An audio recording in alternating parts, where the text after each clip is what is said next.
Hello, all, and welcome to episode, I think we're going with 26 of The Lair of Lore, and we are back. I am Steven, And I'm Miriam. and we're here to talk about Ixalan, because now we've got the whole card image gallery. What was it going for there? I think it was card image gallery. You got somewhere. You got somewhere with that sentence. Yeah, it wasn't anywhere sane, but I got somewhere. It's all good. Sure, let's go with that. So, we've got the whole card image gallery. We went over a lot of the rares and mythics last time, so at this point we're just sort of... It's probably going to be a short episode as we just sort of glide through and talk about silly, cool stuff. I mean, fair warning that I am still really hype on dinosaurs.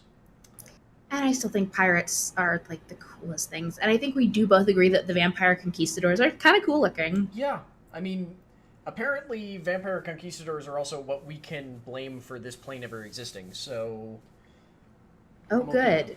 Well, apparently this entire set was born out of someone in development saying, but what about vampire conquistadors? And that's where this world was birthed from. And then the sentence, what are they going to go and conquer? Okay. Yeah. Yeah. I mean, Okay. that part I don't know about for sure, but the vampire conquistadors part is true.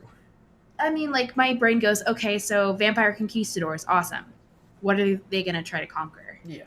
Yeah. And then next time we record, we'll be talking about the actual story, because we're doing our unofficially required method of, we don't talk about or read the stories at all, we just try and gauge what is going on in the story by the cards, and then we start reading the stories. And then we see, hey, were we right? Were we wrong? Additionally, I'm going to drag Miriam kicking and screaming, probably not really, into the, Exploring Ixalan articles that they've been doing, where it's basically just a semi-weekly article about, here's what we submitted to the artist for their instructions for this card, and here's what we got back. And just a lot of them are really good. I mean, it was referenced in, what were we listening to on the way back today? We were It was listening Monday to the Night Mana Magic. Pool. Yeah, it was the Mana Pool. Duh, it was the Mana Pool. Brain fart. Such a brain fart. They talked about it a little bit in they referenced one Mana of them, Pool yeah. listening. But they're all really good. There's one that was just all about dinosaurs, and it's just like, yeah. I mean, to be fair, that's like literally the lore of the development of the... No. This isn't lore about development. This is, they basically show you the massively blown up version of card art, and then give you the instructions that they submitted to the artist. So... This is perfect, then? Yeah. So you it's know how basically I get about card art. Yeah, it's really nice. I would suggest reading them. So, I mean, if y'all have listened to us for any length of time, you know how I get over card art. Pretty card art. Well, we both get that way about card art. Oh, such beautiful art. Which makes me sad that I don't love all of the white dinosaurs, just because a lot of them tend to be so bright, but at the same time I don't dislike any of them. They're just not my favorite ones. Actually, wait, two of them might still be my favorite ones. But, yeah. I wonder if I can guess the ones that you're kind of like meh on. What do you think they are? Well, I think you might have like, let's see. I'm looking at them right now. Unfortunately, one of them is like really good, so I will be playing it as much as possible. But still, I'm thinking you weren't as into Territorial Hammerskull. I don't think we talked about Territorial Hammerskull last time. I don't think it was out. I don't think we did either. Well, hang on. I'm making guesses. I'm guessing. Let's see. Well, do you want one of us to actually? No. You know what? Territorial Hammerskull? Why not? I'm just looking at the art and I'm just kind of like. Actually, you know what? This could be okay. So Territorial that's got a lot of R's in it. Territorial Hammerskull. For 2 generic and a white is a 2/3 creature. When Territorial Hammerskull attacks, tap target creature and opponent controls. It's okay. I mean, actually, I think that's pretty good. It's pretty, like, it's a good card to have hanging around. For a common, it's a 2/3 that goes, that doesn't block? Yeah, that's pretty amazing. Yeah. Okay, then. Why don't you talk about your favorite dinosaurs? Well, I was seeing if you could actually figure out which ones I don't like the art for. That one I don't love the art for, but it's not one of the ones that I was talking about. Okay, let me see. Super bright in color. I mean,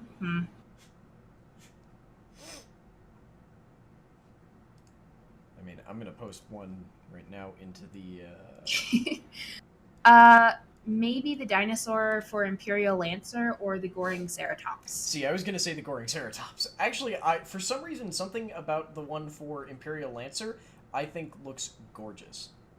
Because it's not as like, hello, look at my like fairy crown of feathers. I think because it's less,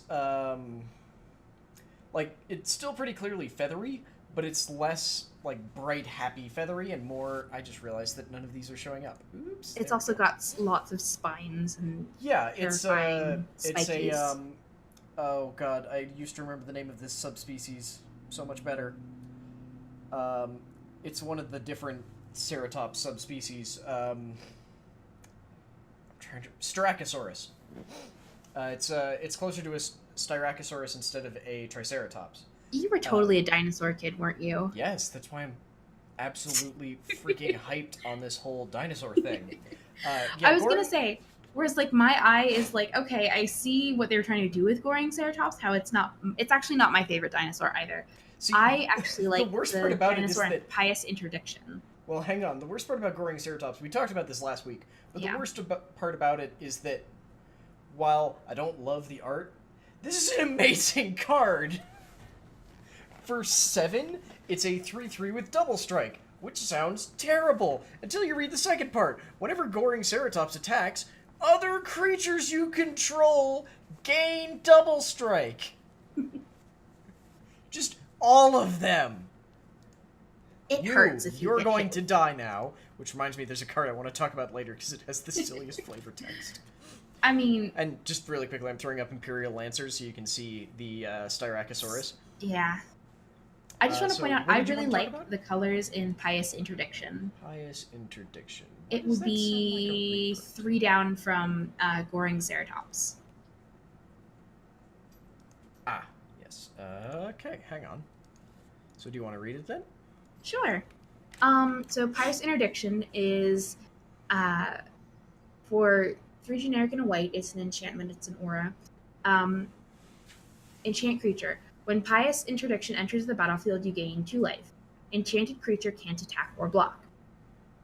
That's kind of nice for like a tidy 4. That's Maybe a touch really... of life. So this is just a pacifism, which normally costs 3. Yeah. And 2 But life... even with the life gain, 2 life is not worth a mana. Just gaining I 2 haven't- is not worth a mana. I haven't Admittedly, it released like doesn't the artwork. It seems like white isn't amazing for spot removal, so I guess you will probably still play it, but... Did we talk about the avatars before we forget? I don't know if we did. I think I don't actually think we did. I know we talked about the Burning Suns avatar, but I don't think we... So, one of the things I love about this plane so far is that they have established, like, significant religions for 2 of the primary factions, which is not something we see very often in Magic. And one of those factions is the Sun Empire, who worship the Trifold Sun. Essentially, there are 3 different aspects to the sun. There's the Wakening Sun, the Burning... Why is that capturing my mouse? Hang on. The Burning Sun, and the Verdant Sun. And what they actually worship directly is the Immortal Sun, which embodies all 3 of them at once. And each one of the aspects of the sun has an avatar, which is, of course, a dinosaur. Except for the Immortal Sun, that sort of only kind of gets a avatar. But the one that I want to talk about first, because it is the only one of them... Well, the only one of the base 3 that is a mythic, is Wakening Sun's avatar. This is also a Styracosaurus. For 5 generic and 3 white, so 8, it's a 7/7 dinosaur avatar. That's totally worth a mythic rare, right, Miriam? I think it is. It's really not. It's really not. But when you read its ability, it becomes much better. When Wakening Sun's avatar enters the battlefield, if you cast it from your hand, destroy all Non-dinosaur creatures. Screw you and everyone of your species. Die. Kinjali's die. encompassing rays herald new life in the moment of the sun's dawning. Which was a remarkably calm thing to say by someone whose title is Lightning Rider. I was gonna say, that sounds peaceful Yeah. for death and destruction rain down in fiery rays from above. Yeah, that's why it's Awakening Sun's avatar. You destroy the all of the dawn. unbelievers. I just have this image in my mind of the sun is rising, it sounds peaceful, and then the rays get more intense and they scorch you to death. Yeah, pretty much. Burn you to death, and it's a smoky charcoal hell for you. Yeah, unless you are the strong and A manage to dinosaur. survive.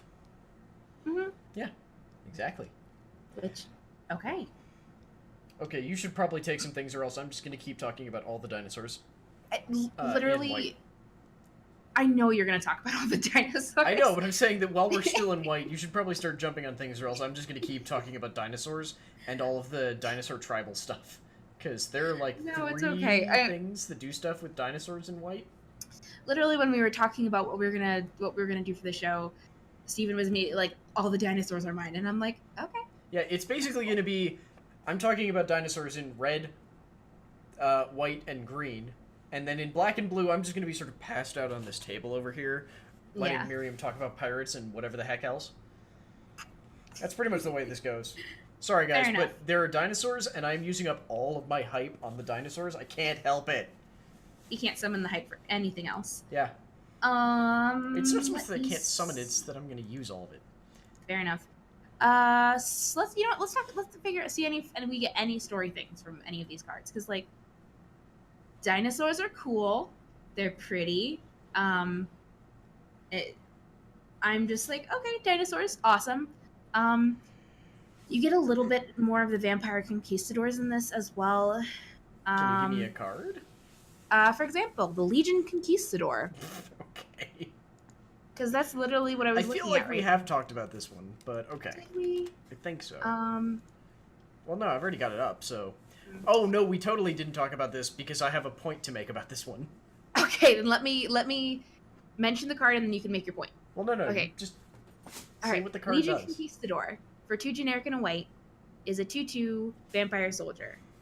So when Legion Conquistador enters the battlefield, you may search your library for any number of cards named Legion Conquistador, reveal them, put them into your hand, then shuffle your library.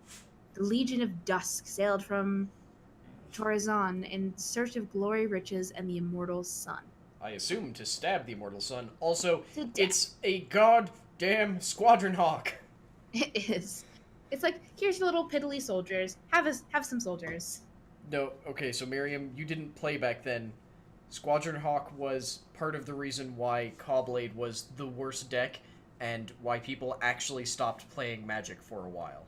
Really? Yes, because Squadron Hawk, I don't remember the exact cost of it. Give me a second. Hawk.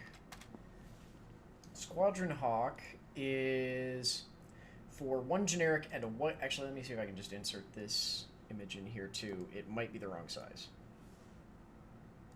but we'll see. It's a little bit too small. Squadron Hawk for 1 generic and a white is a creature bird with flying. It is a 1/1 with the exact same ability. When Squadron Hawk enters the battlefield, you may search your library for up to 3 cards named Squadron Hawk, or reveal them and put them into your hand, then shuffle your library. So the issue with this was that you played 1 Squadron Hawk, and then got all of the other ones into your hand. Then you would usually play out something to the effect of Stoneforge Mystic, and get to go get a sword out of your deck, and it could be one of the massively broken swords, like the Sword of Feast and Famine, which was actually the one that started making the deck horribly broken, because it let you untap your lands and tap down your opponent's lands, and gave the creature holding it protection from green and black, and gave the creature holding it +2/+2, all attached That's to a not flying fair. bird who is now punching your opponent in the face every turn. Also, by the way, you have a Jace the Mind Sculptor out who just goes, "You don't get to do that now," and Standard was actual hell. That's And then another set came out, and people kept playing the Sword of Body and Mind, which came out before Feast and Famine, that gave protection from green and blue and was less good. And then they also started playing the Sword of War and Peace, which gave protection from red and white. And then they started playing Batterskull, which gave +4, +5, and trample and something else. And at that point they went, okay, we have to ban some things. so everything got massively broken and unfair. Yeah, it wasn't fun. It was actually quite terrible. I'm glad I missed it. Yeah, that was when I started playing Magic. Yeah, then they banned most of it, and then we got Splinter Twin, and, the other one, well, it wasn't new, but Valakut came and reminded us that it was a very, very powerful and awful card. Look, Standard was weird for a while because we had a terrible deck that was like 70 to 80% of the metagame. And Squadron Hawk was part of it. Thankfully, Legion Conquistadors don't fly, cost 1 more, and there aren't any broken swords in this meta. So that's good. Oh, I should also mention, none of those swords were legendary, so you could have more than one of the same kind. Yeah. Just, ew. Yeah. Just, It was I bad. repeat. Ew. I don't Okay. like it. Alright. Well, then I am going to grab another one of my silly dinosaur tribal cards. Okay, then you grab your dinosaur tribals. I would like to talk about the Kinjali Color for 1 white. It's a creature human cleric. It's a 0/3. Common dinosaur spells you cast cost 1 less to cast. The people of the Sun Empire worship the sun in 3 aspects. Kinjali is the waking sun who created humans from clay and baked them in the sun's warmth. I believe there's one of each of the aspects of the sun in green and red as well, who also do something to make dinosaurs less expensive.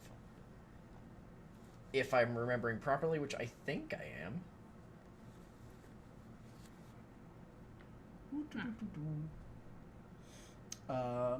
Well, is there anything else you wanted to talk about? I know we talked about Ixalan's Binding last time. Just because that's the only real story card. In white, at least. Yeah, nothing specific. I mean, there's a lot of like little flavor text that like this is a little bit about this group and their mindset and their culture, and it's like cool, awesome. Well, if you want to find any of those, I'm going to read one more off real quick. Just for another one of silly dinosaur things. The Is it Priest of... so you can? Yeah. I'm giving you time to, like, find stuff. Okay. Priest of the Wakening Sun, also for 1 white. This one's a rare human cleric. 1/1. At the beginning of your upkeep, you may reveal a dinosaur card from your hand. If you do, gain 2 life. See, that's how you gain 2 life. Incidental life gain that's free.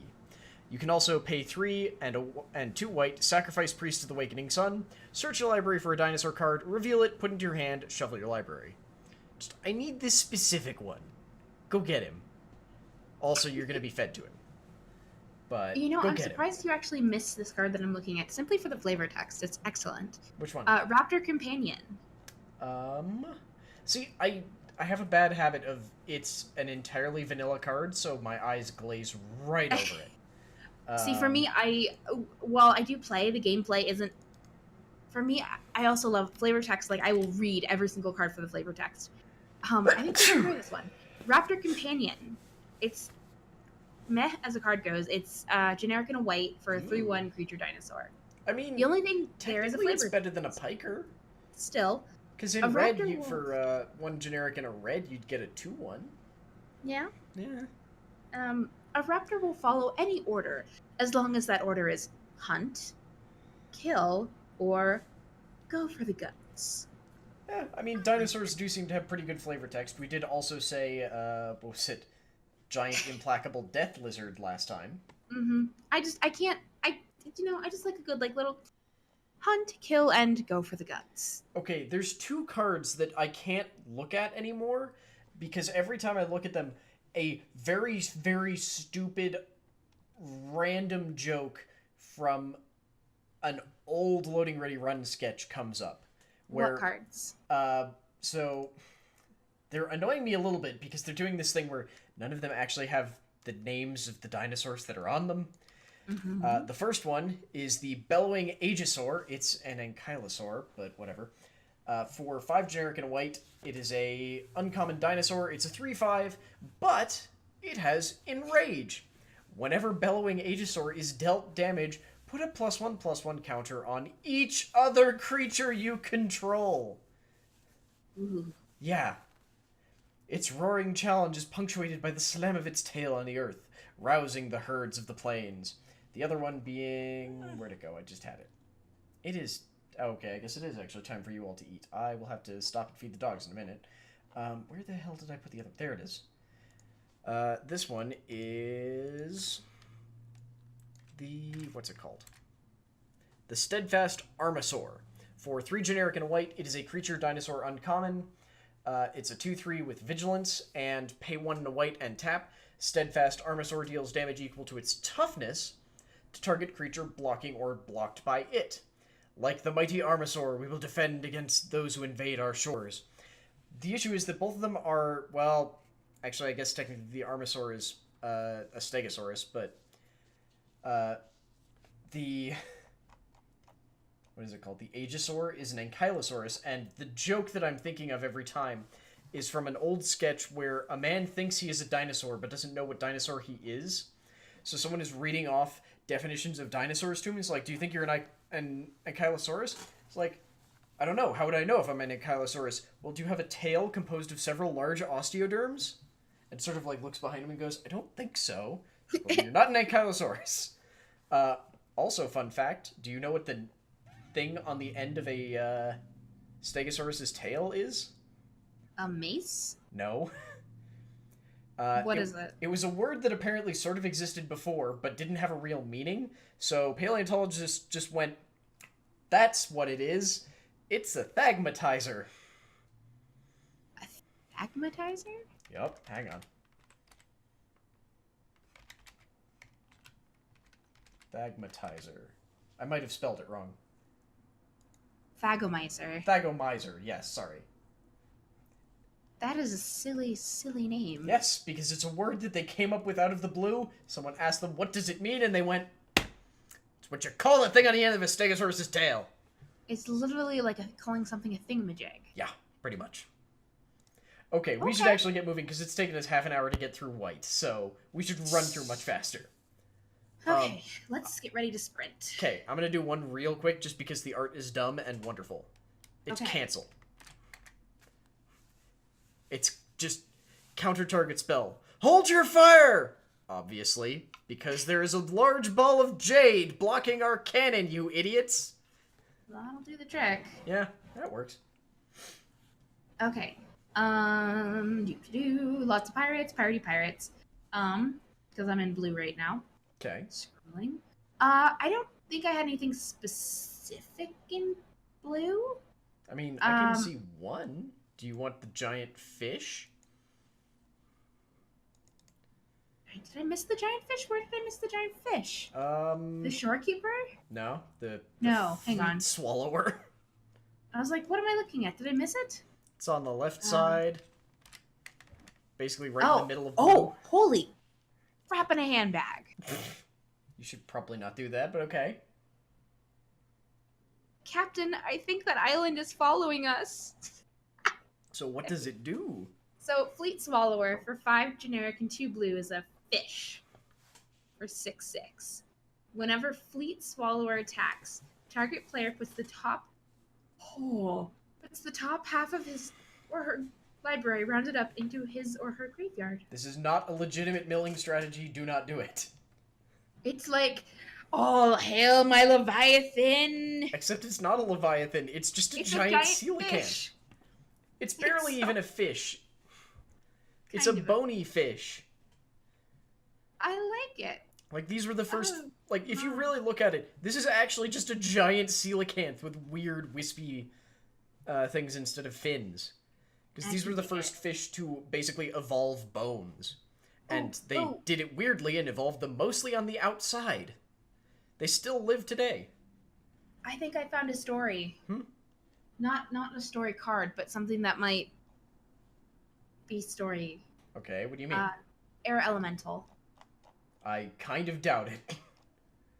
No, like as the ship approached, the Jade Totem rose high overhead.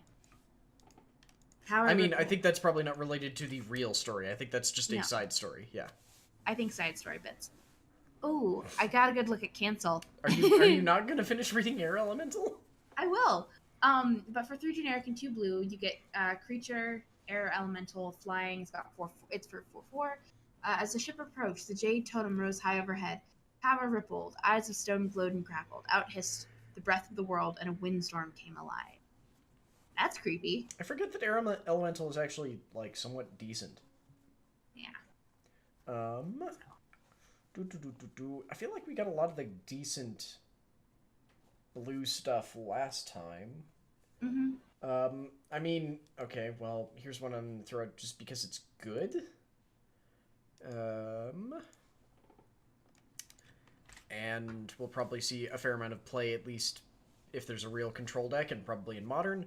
Opt for 1 blue. It is an instant common. Just scry 1, draw a card. It's easy to anticipate Captain Storm's orders. Take the more dangerous route.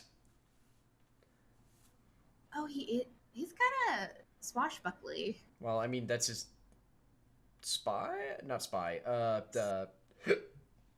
What on earth is the name of the guy who sits in the crow's nest? Spotter. Yes. I mean, there is one story card that we haven't talked about because it's the last one of the story spotlight ones. Why don't you go ahead and take that one? Oh, okay. Perilous Voyage. For 1 generic and a blue, it's an uncommon instant. Return target non-land permanent you don't control to its owner's hand. If its converted mana cost was 2 or less, scry 2. For the first time in her life, Vraska tried to prevent death, as Jace plummets to his doom. He's not dead. I can dream. They're not going to kill him. I can dream. He doesn't even remember who he is. Him. What? He doesn't even know who he is. They're not going to kill him. Well, yes, because they missed the chance to have Nicol Bolas actually just kill him, but no. No. Somehow everyone miraculously survived. Miraculously. He instinctively planeswalked away to the place where Vraska is working for Bolas. Yay. I'm sure that made sense to somebody. Okay, back to the hype. Anyways. Sorry. The Jace scorn continues. Unabated. On to black? Or on to unless black. there's something else in blue you wanted to talk about? We get some more merfolk. Good looks at merfolk. They feel very... Something about the merfolk just does not have me sold for this plane. I don't know why.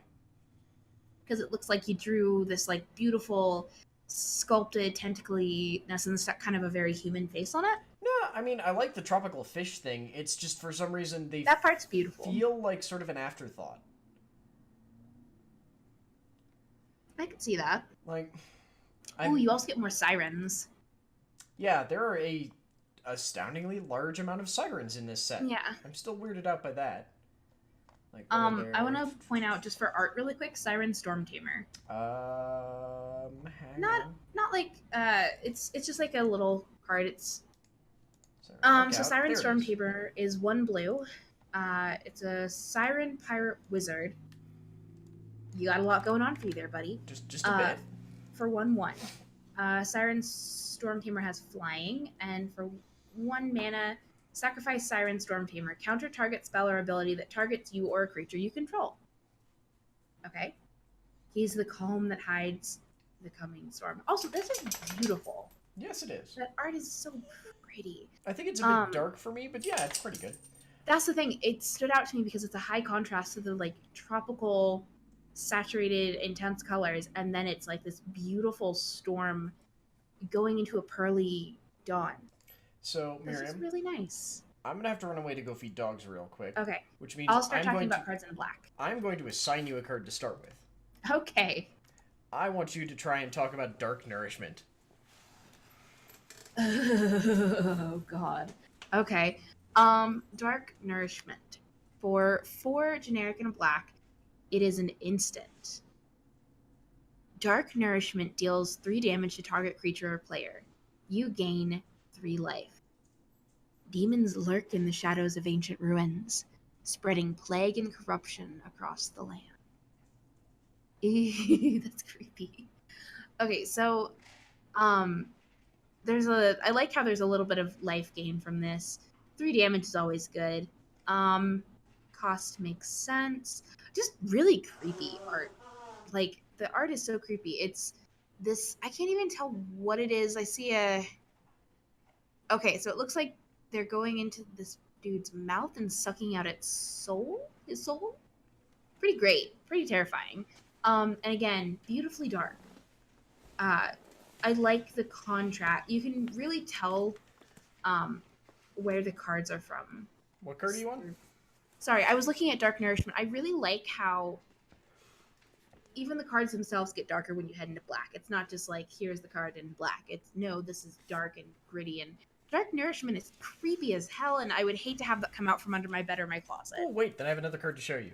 And suck my soul out through my eyes. Hang on. And looks like it's reaching for my heart. Hang on, I've got another one then. Okay. Ew. Dang it, Gatherer. Why the hell are you stupid like this? For some reason, Gatherer images are tiny. Where's I mean, Heartless Pillage makes me sad, but whatever. Here's another one for you. Cool. Okay, fair warning for any of you who know what Transgress the Mind looks like and are watching the video. Look away. Ew. Yeah. God. Ugh. Yeah. I thought I liked creepy, but this is nightmare. That's Eldrazi creepy. Okay, give me a new one so I can cover this up. Okay. Ugh. All right, I'm back. I'm coming back. All right. I mean, Lurking Chupacabra is nice and creepy because that's where my brain is right now. I mean, my one thing on this is why isn't it also a vampire? The Chupacabra. That would make sense because it sucks the blood of goats. Yeah, why the hell isn't it a vampire? Also, I see no goats! Also, Blue Vampire Beast Horror, or Vampire Beast Horror, that's a lot. A bit. It's not that bad. A bit. Just take off the horror. Vampiric Beast sounds good to me. Well, it would just be Vampire Beast because formatting. Yeah. So, Lurking Chupacabra for 3 generic and a black is a beast horror. That's 2/3. Whenever a creature you control explores, target creature and opponent controls get -2/-2 until the end of turn. Shadow birthed it. The moon gave it eyes and the jungle gave it teeth. But it was death that taught it cruelty. That's only a bit disturbing. So I've got one then. Because I like stupid alternate win conditions. Revel in Riches for 4 generic and 1 black. It's a rare enchantment. Whenever a creature an opponent controls dies, create a colorless... We talked about this last time. I don't feel like we did, but maybe we did. I think I pointed it out to you because I'm like, it's like a Make It Rain card. Well, I mean, that's what the image is, but that's not what the card does, because what the card does is... It's the sacrifice 10 treasures. Yeah. At the beginning of your upkeep, if you control 10 or more treasures, you win the game. Mm-hmm. We did talk about this last time. I just like the stupid win condition cards that they put into all the sets now. Let's see. Okay, so then I've got another one. Go for it. That I very much like, which is Sword Point Diplomacy. And the best way that I've heard this described was actually in the video that spoiled it. Wherein one person walks over to another person holding 3 candy bars and is like, okay, look at these 3 candy bars. I'm going to take all of them unless you let me punch you in the face 3 times. What happens if I let you punch me in the face 3 times? Then this candy bar goes away. Oh, I get to eat it? No, it just goes away. It's like, what about the other 2? You get the same choice. What? Why? Because that's what the card does. Reveal the top 3. So for 2 generic and a black, it is a rare sorcery. Reveal the top 3 cards of your library. For each of those cards, put that card into your hand unless any opponent pays 3 life, then exile the rest. So basically, you pick up 3 cards, show them to all of your opponents, or in a single duel, you show them to your opponent, and look at them and go, can I have this card? And if they say yes, you put it in your hand, and if you say no, they lose 3 life. Then you look at the next card and do the same thing. It's beautiful. That is so nasty. I mean, for 3 mana, you either get to get 3 cards or deal 9 damage or something in between. Hell yes! It's beautiful. Take my blood if you want, just don't take my gold! I think your priorities might be in the wrong place, dear. Oh. Just a little bit. Well, unless you've got something else in black, I was gonna head down to red now. Just because I like pirates. Wanted Scoundrels. Okay, hang on. There we go. For a generic and a black, creature human pirate for a 4/3. When Wanted Scoundrel dies, target opponent creates 2 colorless treasure artifact tokens with sacrifice this artifact. Oh, excuse me. When you tap, It's just their treasure tokens. We know what they do.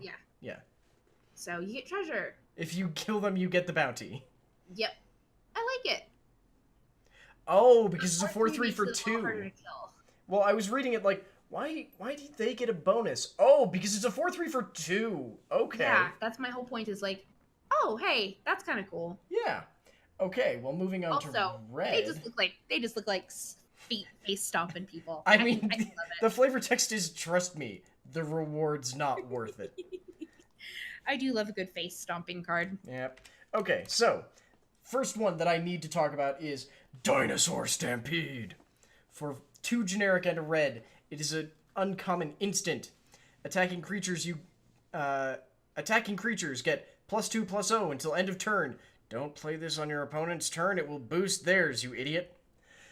Dinosaurs you control gain trample until end of turn. If you're in the way of a Ceratops charge, and you're made of mere flesh and bone, then you're not really in the way. I love that flavor text. You are not actually an obstacle, sir. Please move. Nope.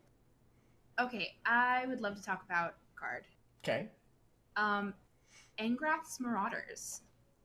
Because this talks about who you were talking about earlier. Yeah, there's apparently another planeswalker trapped here, and apparently every planeswalker that's trapped here that wasn't born here is a freaking pirate for some reason. I can dig it. So for 5 generic and 2 red, you get a 4/4 human pirate. If a source you control would deal damage to a permanent or player, it deals double that damage to the permanent or player instead. Cool. Oh. Captain Angrath. Oh, it's a one-sided Furnace of Wrath. How did I not realize? Oh god. Captain Angrath cares less about treasure than mayhem. If he can't leave Ixalan, he'll burn the plane down. And we're sort of operating under the assumption that he runs the... What's the crew's name? I've already forgotten again. Stormfleet. Mm-hmm. Because every one of the Stormfleet cards we have is really set on setting stuff on fire. Seeing as the 2 other Stormfleet cards are the Stormfleet Arsonist and the Stormfleet Pyromancer. I kind of think the Fathom Fleet Firebrand might be a part of that crew as well. Well, no, because he's part of the Fathom Fleet. Sorry. I have no idea what he is, but Fathom Fleet. just from the name, I'm just fiery tattoos. Fiery tattoos. Like, I think everyone likes fire. He just really likes fire. Oh! He's a Minotaur! He's the Minotaur! He's the Minotaur! Look at Hijack! What minute? Where's Hijack? Look at Hijack. Hijack. Oh! He's the Minotaur! Oh, shit. Okay, then. Hang on. He's the Minotaur! Well, do me a favor and read this card, then. Okay. Good. Hijack. For 1 generic and 2 red, it's a sorcery. You gain control of target artifact or creature until end of turn. Untap it. It gains haste until end of turn. Trapped on Ixalan, the planeswalker Angrath is the only Minotaur sailing the seas. No matter how many ships he captures, he cannot break free. It's a Minotaur. He's a Breathing Minotaur fire with a like fiery magma whip. chains. What is he? I love him. I'm actually kind of looking forward to that now. There he is. So maybe he just only has Ah. one name, which is why we were confused and couldn't figure out who he was. The Planeswalker Angrath, and Yeah. he's really like, I'm gonna burn this down if I'm gonna just gonna burn it to the ground. I'm like, okay, cool. Well, on another note, Um. then I'm gonna grab makeshift munitions. Yes, yes. Hmm. So makeshift munitions, for 1 generic and a red, is an uncommon enchantment. For 1, sacrifice an artifact or creature. Makeshift munitions deals 1 damage to target creature or player. Gonna point out that Vraska turns people into treasure. Like stone, marble. It's a nice treasure, right? Right? Mhm. So just lop off the head and there you go! Got a perfect little cannonball right there! Stick it in a Yes, cannon. that's what they are firing. They are firing the heads of all of the people that Vraska has killed. Grease up a fire cannon good and proper with dinosaur liver oil, and it'll shoot just about anything. Just to follow that because I love adorable things. Look at the little baby raptor hatchling. Oh, okay. It's This, so cute. I know, is one of the ones that they actually did as part of the Exploring Ixalan stuff. It's so cute. Okay, do you want to Um, read it? So for a generic and a red, for 1/1, it's got Enrage. Whenever Raptor Hatchling is dealt damage, create a 3/3 dinosaur creature token with Trample. Every little hatchling has a parent's clause to guard it. Sun Empire saying. Look at it, so cute and feathery. I want to Well, pet it. then- I want to have it as a pet. Well, then I have got another one of the Sun Empire folks who I want to talk about, which is Otepec, Huntmaster. For 1 generic and a red, it's a creature human shaman. It's a 1/2, and like the previous one I talked about, dinosaur spells you cast cost 1 less to cast. You can tap, target dinosaur gains haste until end of turn. Forward, let the burning sun's light guide you to deserving prey. Yay! Oh, look at that. So that would be the. So the other one was, what's its name? Where'd you go? The Kinjali Caller, who worshipped the Wakening Light. This is, or the Wakening Sun. This is Otepec, the Burning Sun. And then we've got one more to go when we get to green, which is the Verdant Sun. I don't remember what its name is either. Anything else you want to talk about in red? I mean, there's a card about swashbuckling, which is cool, but it's not that important. So there's 2. There's one I think you might want to talk about. Which one? Captivating Crew. Oh my god, I did look at that one, and I'm like, no, that one's silly, but I love it. But That's not it's silly. That's really powerful. It's the flavor text that makes me laugh. So Captivating Crew is 3 generic and a red. For 3 generic and a red, gain control of 3 generic and a red. It's a 4/3. For another 3 generic and a red, gain control of target creature and opponent controls until end of turn. Untap that creature. It gains haste until end of turn. Activate this ability only anytime you could cast a sorcery. We sail, we plunder, then we dance. Well, then I'm going to go with one more, because Okay. I just like it because mostly the art. I like Nest Robber. For 1 generic and a red, it is a creature dinosaur. It's a common 2/1 with haste. These sailors on our shores are like the dinosaurs that plunder eggs from nests. They live on the labors of others. It's Zama the Crested. I mostly just like the design, because I don't remember the name of this species. And it's going to make me a little bit crazy. I believe they're a subset of Hadrosaur, but I just like them because they have like segmented fingers and are actually able to do this and seem to have developed specifically to pick up eggs and basically sort of cradle them under their body and run with them. Yeah. They also just have the sort of interesting design for hadrosaurs where they all end up with these strange beaks or head designs that we believe were used to make different noises. And we don't get to see a heck of a lot of non-carnivore carnivore dinosaurs, except for the different sauropods. And I feel like hadrosaurs tend to get sort of left by the wayside, because you've got the cool stuff like Iguanodon that has, like, dagger thumbs. Why the heck is that not here? But, okay, now I'm just complaining. Okay. I think that was the last of my cards. I'm good. Okay. Well then, on to green! Okay. Okay, there's plenty of good dinosaur cards here. I'm not gonna read all of them, don't worry. Because that's a lot of dinosaurs. Yeah. Ooh, hello. Jade Guardian. Okay, hang on. Where Jade? Jade Guardian. There we go. Okay. For 3 generic and a green, it's a creature, merfolk, shaman. It's a creature, a merfolk shaman, for 2/2. It has hexproof. When Jade Guardian enters the battlefield, put a +1/+1 counter on target merfolk you control. Oh, target merfolk you control. Why? You gotta take control of the merfolk first. Well, why not just... What do you mean? On target... Wait. Are they your merfolk or the merfolk that other people control that you... Why would you put a +1/+1 counter on someone else's merfolk? I'm confused by the target merfolk you... Miriam, you that control. just means because you have to pick one of them. Yes, okay. So, in case you control 2, you have to pick one. Got it. Alright, I was... Target is on any ability that targets. Yes, I can't read today, apparently. That usually is not what happens. What do you mean? Your inability Usually to I read? can read the script. Okay. I just wasn't sure exactly what you meant there. Usually I can read and understand a sentence. I am not finding the green part of that pseudo-cycle. There may not actually be one. Because I'm not finding another, like, a worshipper of the green aspect of the sun.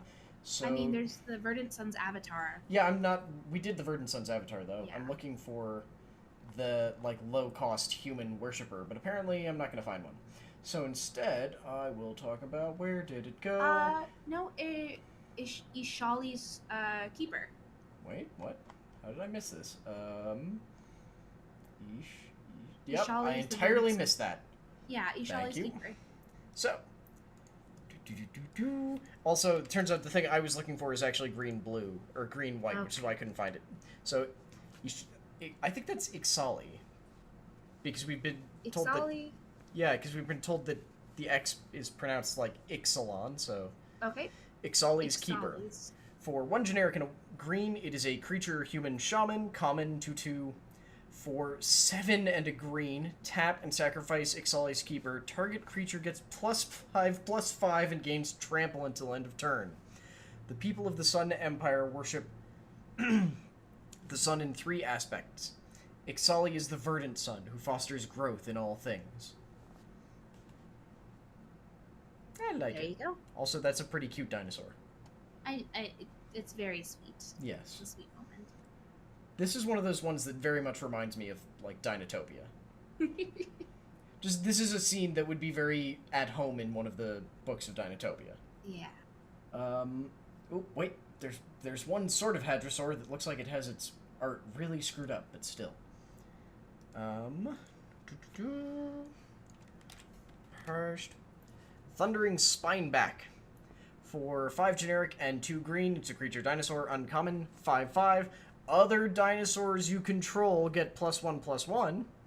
Also, pay 5 generic and a green. Create a 3/3 green dinosaur creature token with trample. It appears that nature has risen against us. Captain Brinley Rage. Brinley Rage, really? sorry. Yeah, this is sort of a Hadrosaur, but not quite right. Also, it's leading a charge of very different dinosaurs, so I'm not sure. So, I think that means we're moving down to multicolored, unless you found something else you wanted. No, I'm good. Green is... Green's got some good cards, but none of them just jump out at me like, read me, look at me. Yeah, And green has got a bunch of things that I feel like are very necessary for a dinosaur deck, but at the same time, I don't feel like a lot of them are super interesting to talk about or have amazing art that we need to talk about this very moment. And some of them we already talked about, if we're completely honest. Let's see. So I've got. Oh, hello. Well, do you want to take the Planeswalker real quick? Uh, which one have I missed? Well, we Hang haven't talked about two of them, but one of them has to do with dinosaurs, so I was going to give you the other one. Oh, Vraska Relic Seeker? Yes. Okay. Hi, Vraska. So, Vraska Relic Seeker, for 4 generic, a black and a green. Legendary Planeswalker, Vraska. For plus 2, create a 2/2 black pirate creature token with menace. At -3. Hang on, destroy- really quick. That means on turn 1, she can turn Yes. 1 that you play her. She goes up to 8.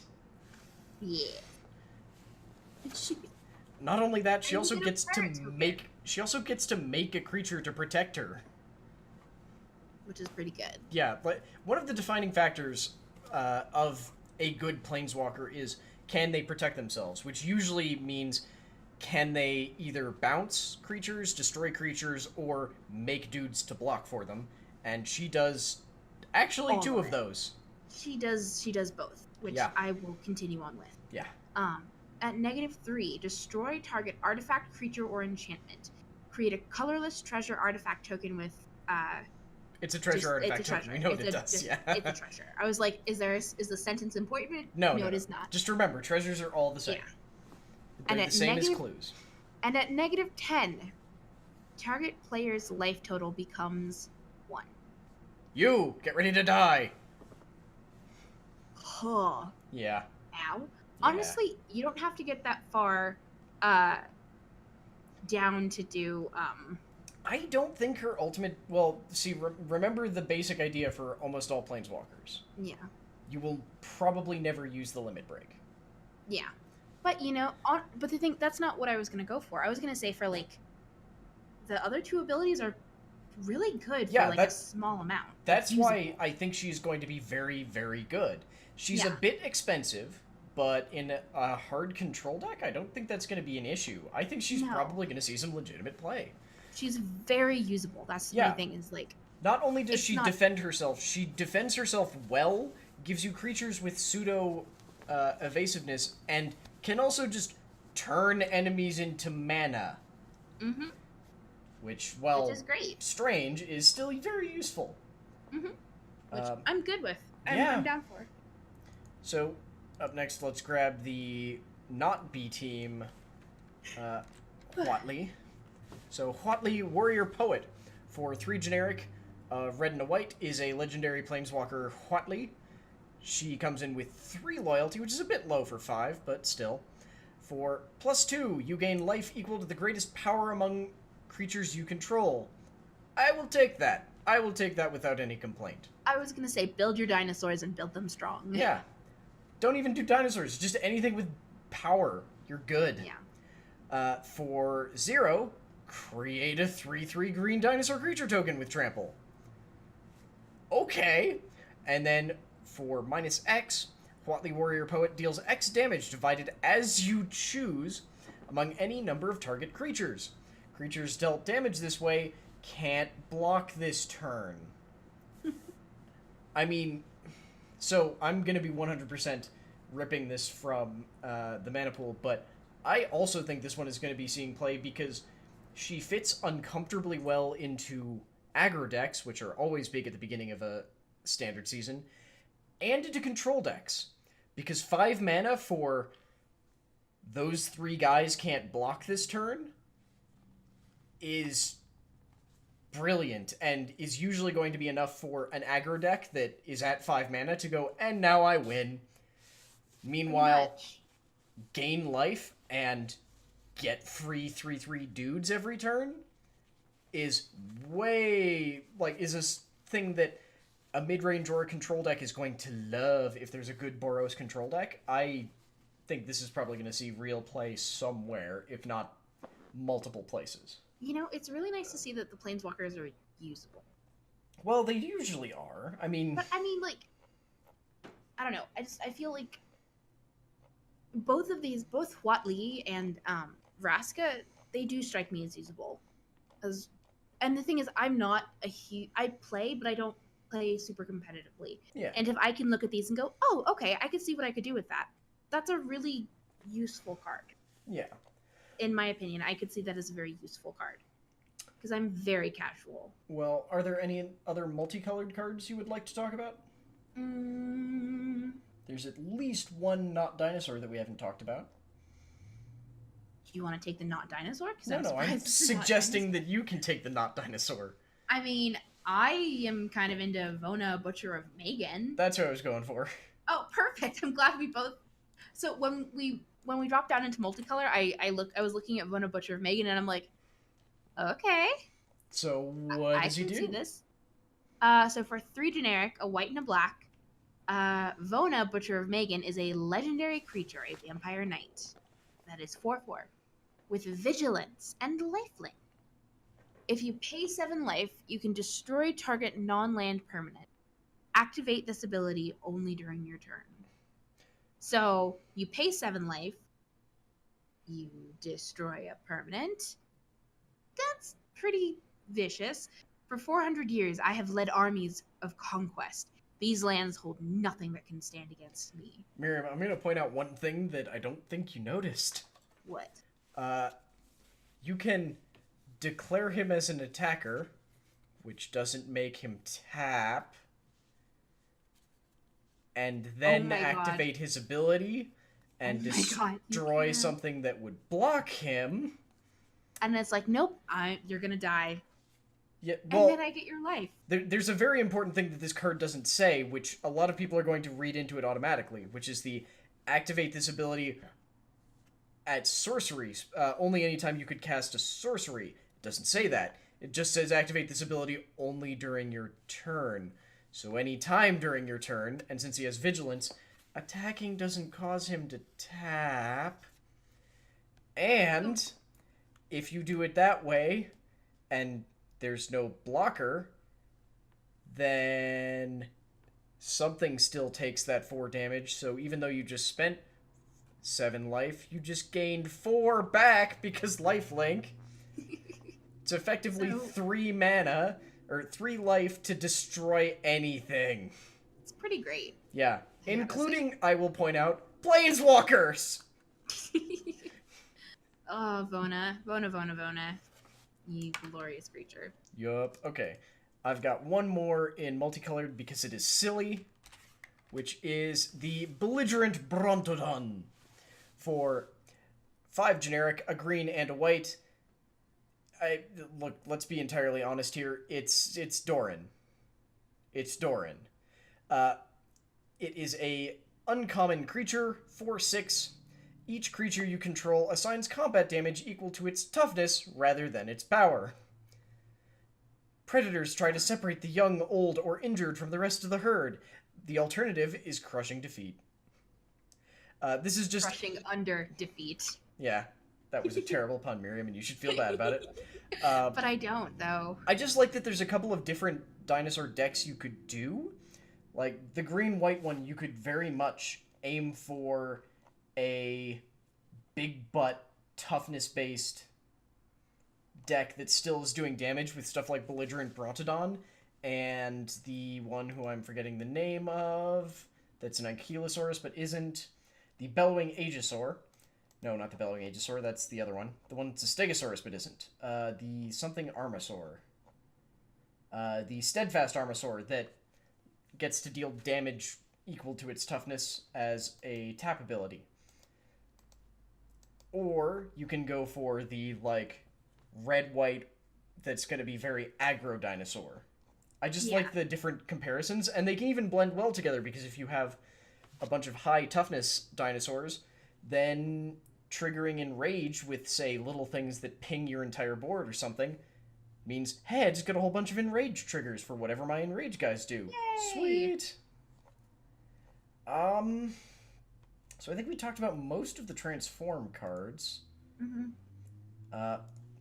Read as, we like all of these Transform cards. Pretty much. Yeah, I don't think we have a single complaint about any of them. They are all beautiful. I love I just that... want to point out the art on Conqueror's Galleon. I was gonna... Yeah, I think we talked about Conqueror's Galleon because the art is so good. The other thing I want to... I also want to say I'm loving that they brought back vehicles, and I feel like they've done vehicles even better this time. And there's one vehicle that I want to talk about because there's a thing in Magic called scale birds. You can find them on a lot of cards, and they're basically just, depending on how big the thing is, birds of specific. Actually, you can see some on Regisaur Alpha, where they show you how big the creature is, because you're very. It's a weird trick of the human mind where you can look at those and go, okay, well, there's these birds. I can assume that those are basically like seagull-ish sized, and compare them mentally with whatever you're looking at. Mm-hmm. This is a trick that they used a lot with some of the Eldrazi, like Kozilek Butcher of Truth has these absolutely minuscule scale birds. The reason why I'm bringing this up is because one card doesn't have scale birds, it has scale ships. Dusk Legion Dreadnought has scale ships. They are not schooners or like light ships. It has full-sized, crude scaled ships. There are at least 6 surrounding it that don't even come halfway up its height. This is for... They don't even reach the deck. Yeah. They don't even reach the deck at all. 5 generic, we've got an artifact vehicle with vigilance, just in case you need to... block that? Well, what do you mean? How can you block that? Honestly, it's so... Like, I'm looking at it, I'm like, that is massive. Well, it's the same way that you block a Kozilek Butcher of Truth. One sad little man stands in front of it and takes all the beating. So just in case you want to crew it a second time and use it as a blocker, you can. It has a crew cost of 2, and it's a 4/6 when it's a creature. It loomed over the horizon, silent and dark as the grave. I just like it. It's so dumb. If this ship showed up in a film, there would be no music, just the crackling of thunder and a storm behind it. There would be no entrance music. No, there would not.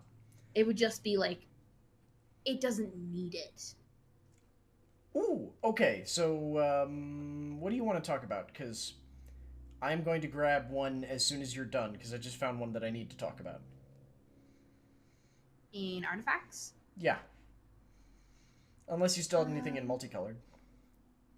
No, I'm good.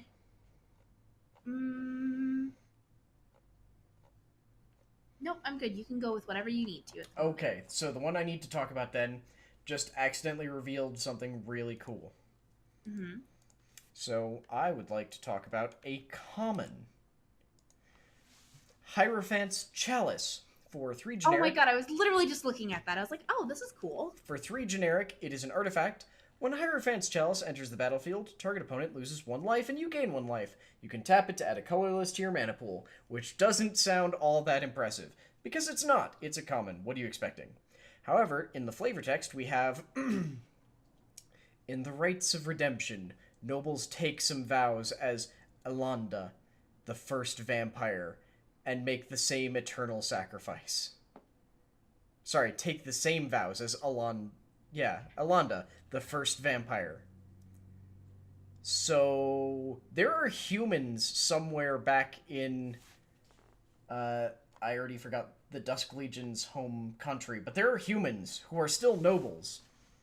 But apparently, becoming a vampire is very important, such that it seems like nobles will become a vampire and then still be like a really lowly vampire. Yeah. Like, we don't see that many of them, but it seems to be implied, since every single person that we see in this area of Ixalan, I guess, that is part of the Dusk Legion is a vampire. So I guess a very significant portion of them become vampires. And it's apparently a big deal, because whoever Alanda is, she was the first vampire and is referred to as the Hierophant, which is generally a pretty significant statement. I mean, I almost wonder if the vampires in Power took the Rite of Redemption and then created the rest of their vampires. Well, I think the idea is that she became a vampire, Yeah. set up the... I forgot the name of the church. Is it just the Church of the Dusk? I think it's the... whatever their church is, and... let's face it, given the fact that on at least 2 cards they mention Queen and Church, I'm willing to bet she's still alive and is still their queen. And if she's not their queen, she's probably some sort of spiritual leader. Which seems to be about the same thing for the vampires, because they don't seem to divide clergy and... you should go look at Ritual of Rejuvenation up in white. in white.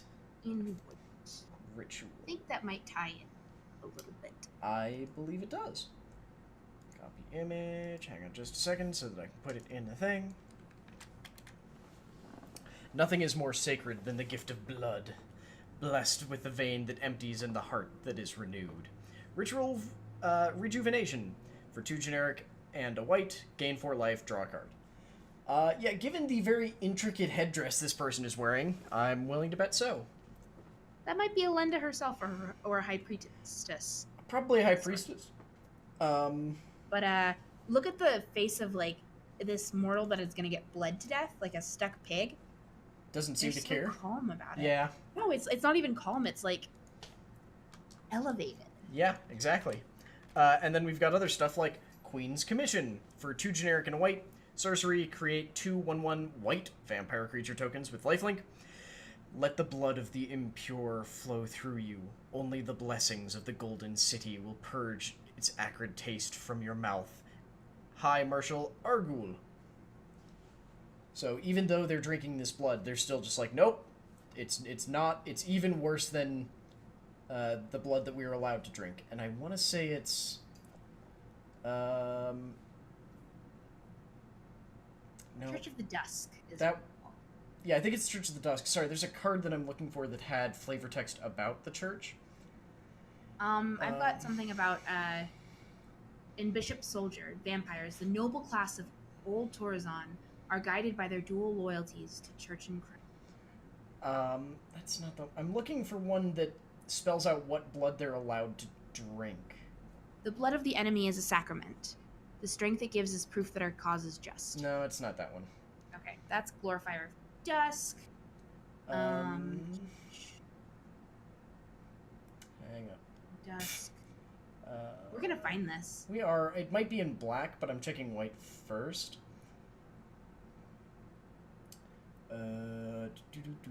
Come on, where is it? Feast of Blood You might be Yes, talking. I think I read something.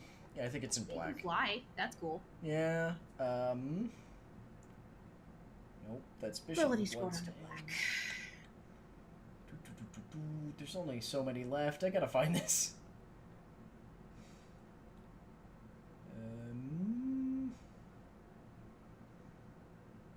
Nope, that's the Chupacabra. Oh, come on.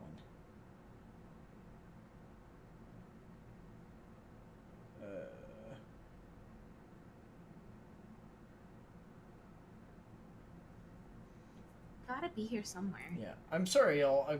I know it's in here somewhere. I'm just trying to find this stupid thing. The problem is when we have something in mind, it's almost obsessive till we find it. Yeah. Because it's it was. Oh God. Here, I found it. Okay, here. It's one that I actually thought that we were going to talk about and we forgot about. Okay. What card? It is in multicolored, which is why I couldn't find it. Oh, okay. I was like, I read all the black, and I'm like, where are you? Okay, so Call to the Feast. Oh, there it is. Yeah, for 2 generic, a white and a black. Sorcery, create 3 1/1 white creature, white vampire creature tokens with lifelink. Ow! What the hell just happened? My dog just zapped me. By the law of church and crown, vampires feed only on the blood of the guilty, those declared heretics, rebels, or enemies of war. Just establishing that there's clearly a very strict structure of laws set up to, if not protect whatever humans are left in, sorry, I forgot the Torazon, to also, like, regulate and maintain things like the blood fast that gives them these strange religious experiences or bouts of insane strength. It's just really cool. I think with that, we should probably cut off before we just dive even deeper into some random tangent. Because we could. Oh, yeah, for sure. So, Once we'll we be get back started, next... Yeah. So we will be back next time to talk about the actual story of Ixalan, having cleared ourselves of any assumptions by actually reading the stories. Who would have guessed? So, thank you all very much for tuning in. We will see you next time.